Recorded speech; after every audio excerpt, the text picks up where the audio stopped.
Ekşi tatlı uyumunu sever misiniz? Ben çok severim. Ekşi meyvelerin tatlılarla kullanılması oldukça yaygındır. Çok eski yıllardan beri de kullanılır. Vişne de o meyvelerden bir tanesi. Vişne zamanı dondurucumuza bol bol vişne depoladık ki kış boyu nefis vişneli tatlılar deneyebilelim ve sonuçları da sizlerle paylaşalım. İşte bugün de onlardan birisi olan vişneli tart yapımına değineceğiz. Tart hamuru çalışması zor bir hamur gibi görünse de bu tarifle gerçekten çok kolay bir şekilde yapabilirsiniz. Tarifi çok daha lezzetli bir hale getirmek için muazzam bir pastacı kreması da ekledik. Böylece vişnenin o baskın tadı dengelendi ve tatlımız enfes bir hale aldı. Artık bu harika tatlının yapım aşamalarına geçebiliriz. Ama öncesinde içeriklerimizi beğeniyorsanız ve bu tarz içeriklerin devamının gelmesini istiyorsanız kanalımıza abone olarak bizi destekleyebilirsiniz. Ayrıca denememizi istediğiniz başka tarifler de varsa vişneli veya vişnesiz fark etmez, yorumlara yazın lütfen.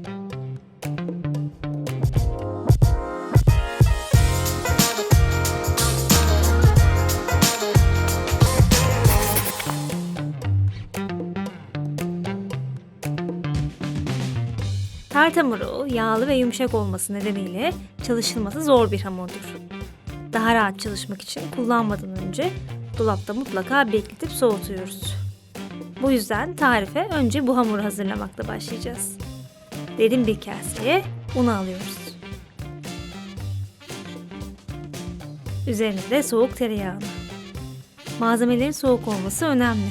Hatta ben tereyağını kullanmadan önce biraz buzlukta da beklettim. Bu iki malzemeyi parmak uçlarımızla kum gibi yapıyoruz. Bu işi hızlıca yapmaya çalışalım. Bu iki malzemeyi böyle güzelce harmanlıyoruz.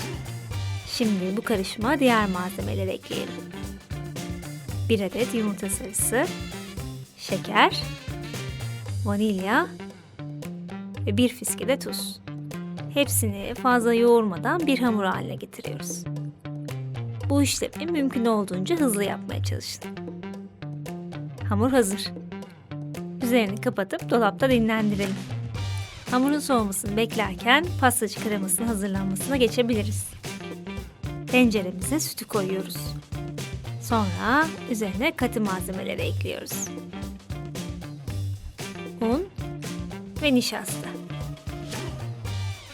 Ardından da 1 adet yumurta sarısı. Ben kremalarda genelde sadece yumurta sarısı kullanmayı tercih ediyorum. Daha güzel oluyor. Son olarak da şeker ekleyip ocağı açmadan tüm malzemeleri güzelce çırpıyoruz. Topaklanma kalmadığından emin olun. Malzemelerin tamamen karıştığından emin olduktan sonra ocağı orta ateşte açıp kremayı karıştıra karıştıra pişiriyoruz.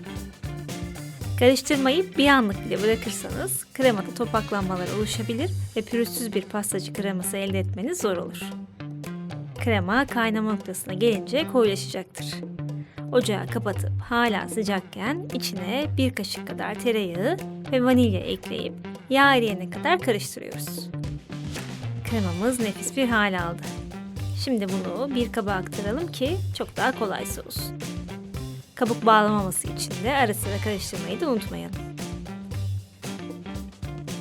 Tart hamurunu açmadan önce tart kalıbını hazırlarsak iyi olur. Bunun için kalıbın her yerini katı bir yağla güzelce yağlıyoruz. Ardından da her yerini güzelce unluyoruz.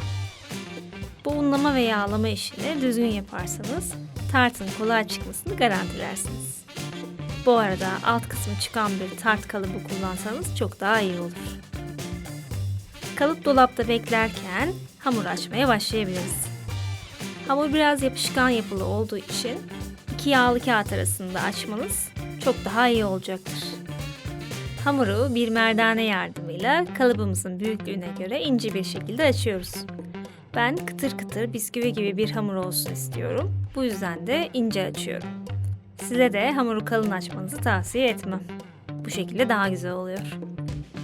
Bu hamurun zor bir hamur olduğunu söylemiştim. Kolayca yırtılıp elinize dağılabilir. Benim de hamurum çekimin uzun sürmesi ve spot ışıkları sebebiyle iyice cıvıklaştı. Bu yüzden yağlı kağıtla taşıyorum. Siz de aynı yöntemi kullanabilirsiniz. Ortam çok sıcaksa ve hamur fazla cıvıdıysa bu şekilde yırtılmalar olabilir. Hiç sorun değil. Hamuru bir araya getirip kalıba güzelce yerleştiriyoruz.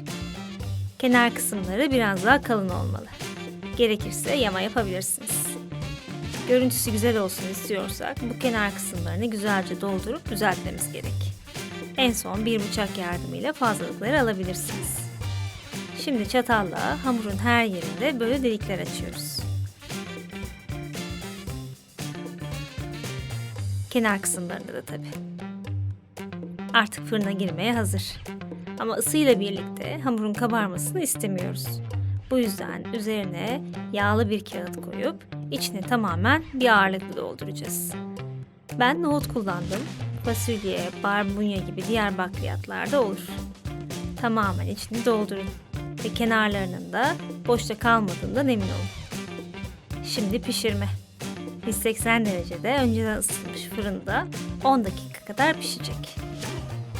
Bu arada 24 santimlik kalıp kullanırsanız hamur biraz artacaktır. Artan hamurla bu şekilde kurabiyeler yapabilirsiniz. Hatta isterseniz içine tarçın, kakao gibi lezzetler de ekleyebilirsiniz. Biz çok seviyoruz ve zevkle yiyoruz. 10 dakika doldu. Kalıbı çıkartıp üzerindeki ağırlıkları alabiliriz. Dikkatli olun, nohutlar sıcaktır. Tart hamurunu fırın derecesine 170'e düşürüp tekrar fırına veriyoruz. Ve 30 dakika kadar daha kontrollü bir şekilde pişiriyoruz. Ben kıtır hamur sevdiğim için fırında biraz uzun tuttum. Siz hamur daha yumuşak olsun isterseniz daha az pişirebilirsiniz. Son aşamada bu tatlının başrol oyuncusu vişne ile çalışacağız.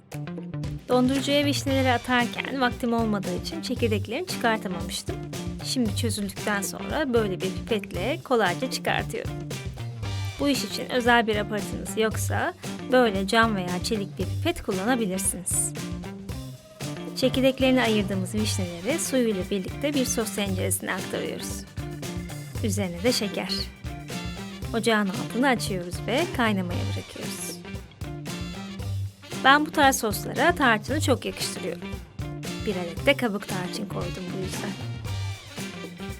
Sos kaynarken diğer tarafta soğuk suyun içinde nişastayı açıyoruz ve kaynayan sosla bu nişasta karışımı birleştiriyoruz.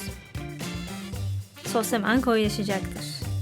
Çok katılaşırsa biraz su ekleyebilirsiniz.